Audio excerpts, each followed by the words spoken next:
Hello, everyone. Mr. Eford here. I hope that you guys are doing well today. We are going to get started with ancient Egypt today, which I am super excited about. We're going to be looking specifically at civilization and culture today. So, we're going to look at government, we're going to look at time periods in ancient Egypt. We're going to talk about leadership. We're going to talk about arts and architecture. Again, looking at the 8 features of civilization. We're going to focus in on those things today. For my students at home, please make sure that as you watch the video, as always, that you are filling in that note sheet that's linked to you on Canvas so that we can be sure that we're following along. We're learning the things that we need to learn. And as always, I will link the slideshow to you as well so that you have access to that to be able to go back and review if you need to the material that we're going over in class today. So without further ado, let's go ahead and get started. The first thing that we're going to look at is a timeline of events, okay? And we're going to focus in on these kind of big things in Egypt over time, starting around 5000 BC, which is when we think that agriculture first started to begin around the Nile River. And this is, of course, where Egypt is located as a civilization. So people first started settling along the Nile River, and farming and agriculture begins to take off, and Egypt, it begins to become a civilization at this point in time.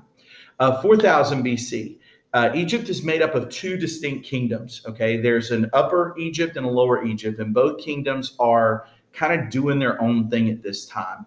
Then around 3100 BC, Narmer comes along. Narmer is the first pharaoh. And he actually unites Upper and Lower Egypt. He wears what's called the dual crown of Egypt. There's one crown that represents Upper Egypt, one crown that represents Lower Egypt. He wears both of them to show that he has unified Egypt into one civilization, one culture, one group of people.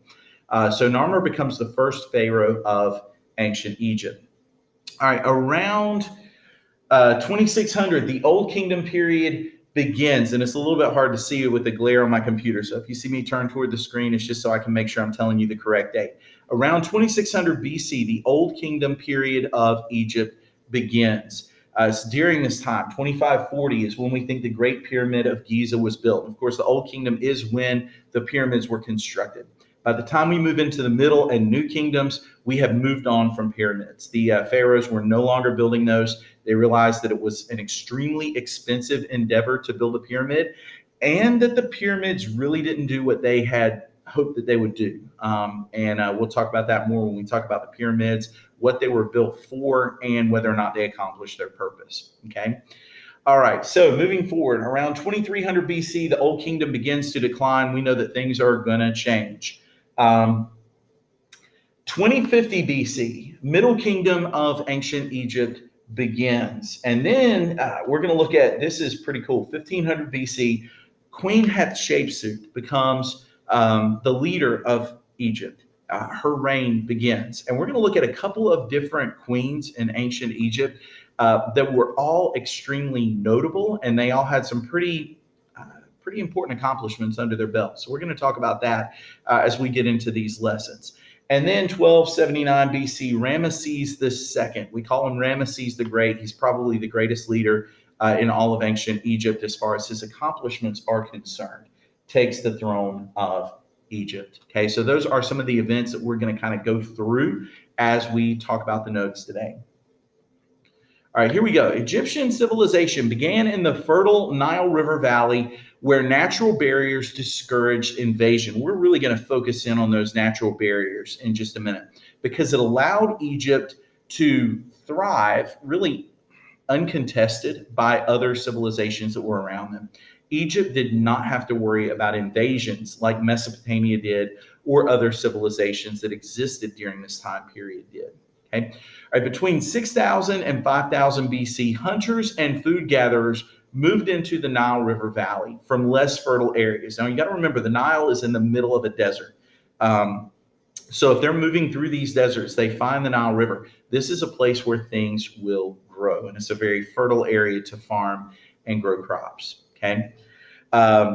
So they moved from less fertile areas of Africa and Southwest Asia, and they settled down, they farmed the land, they created several dozen villages along the riverbanks. These people became the earliest Egyptians, and this is where civilization along the Nile River starts. It starts with farming, just like it did in Mesopotamia. That is the key ingredient in this civilization occurring and growing and becoming the great civilization that it was. Here we go. All right, Egyptians had to rely on the Nile River, just like Mesopotamians had to rely on the Tigris and the Euphrates River. And this is because the weather was warm and sunny. Now, that's the understatement of the decade there. Land received very little rainfall. Egypt is in the middle of a desert, okay? Warm and sunny doesn't even begin to cover it. The Sahara Desert borders Egypt to the west. You've got the Great Desert between the Nile River and the Red Sea. Egypt is surrounded by desert. There's no rainfall. And so without the river, there's no chance for civilization. You can't farm. You can't have fresh water to supply the people who live there. So you got to have the river. Without the river, there is no Egyptian civilization. The Nile is the world's longest river. Okay, that is a distinction that it has. Again, it flows due north, which is something we talked about with the definitions the other day, and it is the longest river in the world. It spans actually most of Africa as a continent and flows due north, and it empties out into the Mediterranean Sea. Use the Nile for trade and transportation. Again, the Nile was mainly used for farming for the Egyptians. That's the number one thing they've got to do is they got to be able to grow food to sustain their civilization. But the Nile also provides these other things. They can trade with other people. And the Egyptians really have it good when it comes to trade. Because if you look at the map over here, and I know it's relatively small, but Egypt is here. To the north is the Mediterranean Sea, which allows them to trade with Phoenicia, with Israel, with all sorts of other areas that are on the Mediterranean Sea. Later, we'll talk about Greece and Rome are on the Mediterranean. Then if you look a little further to the south, you have the Red Sea. And this will actually empty out into into the ocean, and they can trade with Asia and they can trade with India by sailing on the Red Sea here. So Egypt has got just a lot of options when it comes to trade and transportation. The Nile allows them to move up and down to the Mediterranean Sea, and it allows them to trade. Here we go. All right, winds from the north push sailboats south. The flow of the Nile carried them north. So you've got winds that help you out with transportation when you need to travel south. The current of the river helps you out when you need to travel north. Egyptian villages thus had frequent and friendly contact with one another.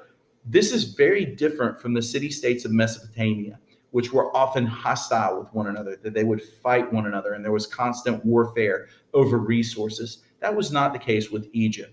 Egyptian cities got along and traded with one another, which again benefits the civilization as a whole because you're not constantly struggling and fighting. All right, the Nile floods were much more consistent and gentle than those of the Tigris and the Euphrates. As a result of this, the Egyptians were able to farm more securely. They didn't have to worry about these floods coming down and then being intense enough to just wipe out the farmland. Or to destroy homes and villages that were built too close to the river. The Egyptians could depend on a relatively consistent flood each year. And it wasn't an intense flood. The river would sort of gently rise and gently fall. And that is much, much better for farming than some of these other situations that you might find yourself in if you lived in a city-state on the Tigris or the Euphrates. Okay? They didn't have to worry about sudden heavy overflows that would destroy their homes, their crops, or that too little flooding would leave their fields parched. Egypt is kind of a happy medium. You've got just enough flood water to make sure that you've got good silt and good irrigation for your farming season. All right, here we go. I'm going to have to turn toward the screen because, again, it's kind of hard to see what's going on here. On both sides of the Nile Valley and its delta, you have deserts as far as the eye can see. We're going to talk about geography here and why Egypt is set up to be successful geographically. Again, they don't have to worry about invasions from anyone outside. Egypt is relatively safe.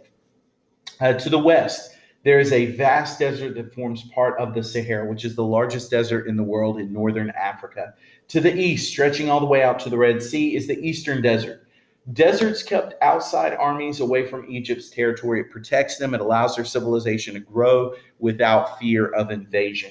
The Egyptians were luckier than most people of Mesopotamia. In that region, there were few natural barriers which protected their cities. The Mesopotamians were constantly having to fight off attackers, but Egypt rarely faced any threats. So as a result of that, Egyptian civilization was able to grow and prosper more so than what we saw in Mesopotamia. Remember that in Mesopotamia, you've got different kingdoms and empires are always struggling to control the land between the Tigris and Euphrates. We moved from the Sumerians to the Akkadians to the Babylonians and Persians and the Assyrians.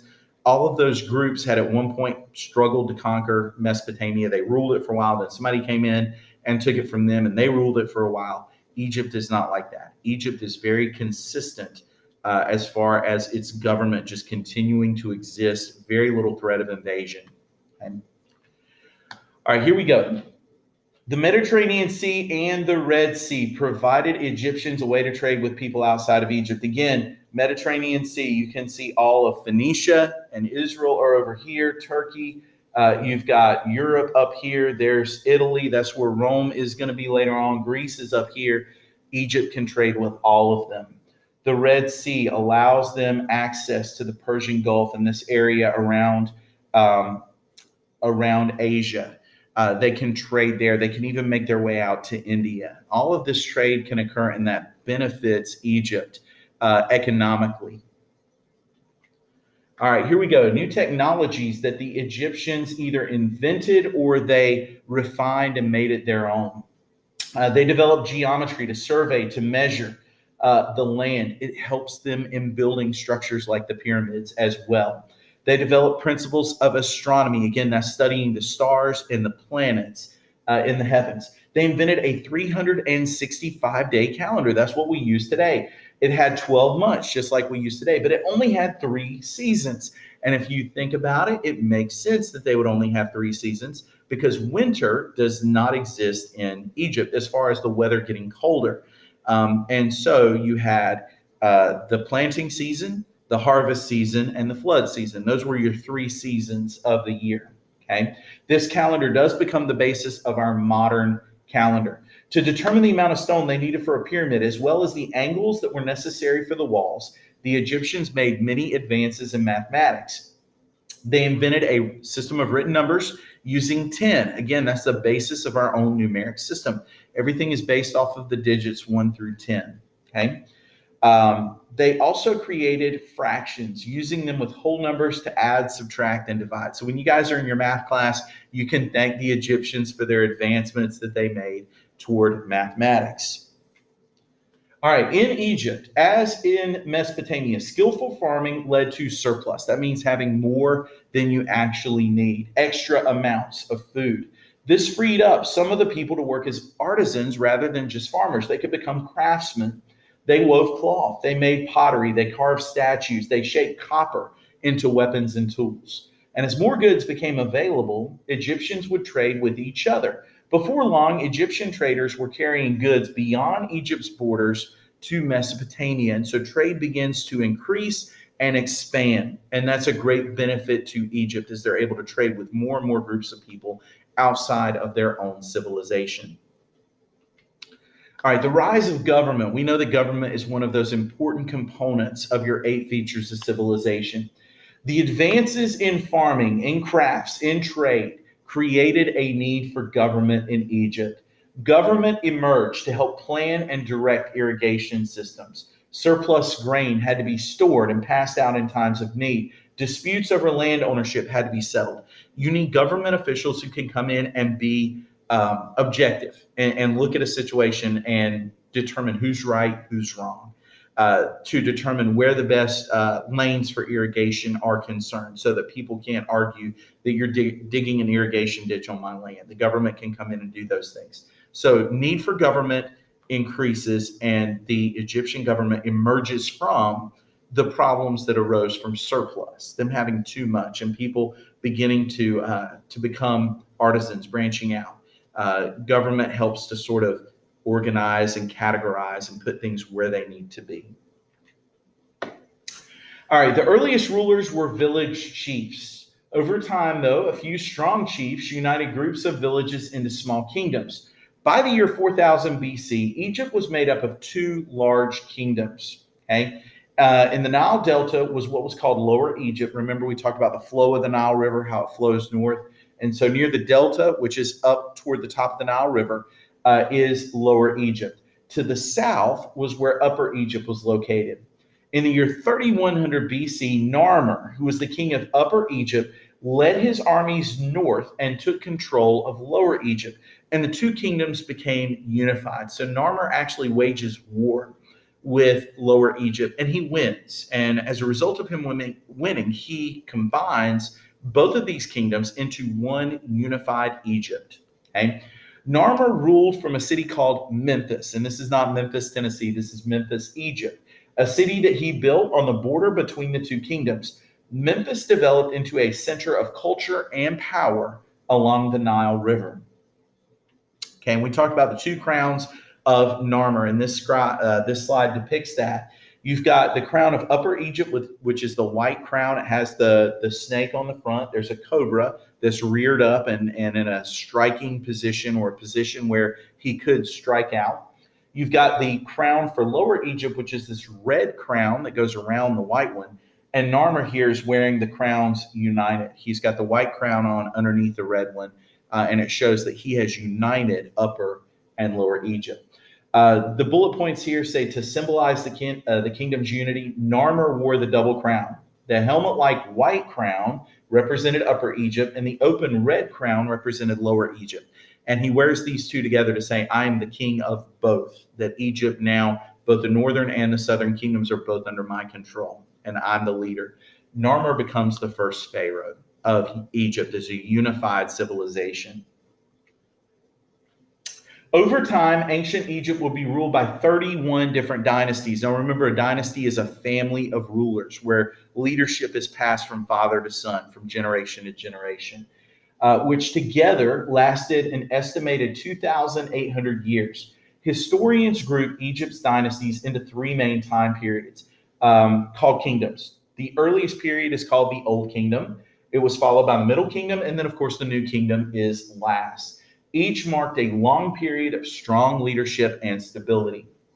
In ancient Egypt, the father was the head of the family. We call that a patriarchy or a patriarchal society, where men had control, had power over the family, and had power over government for the most part.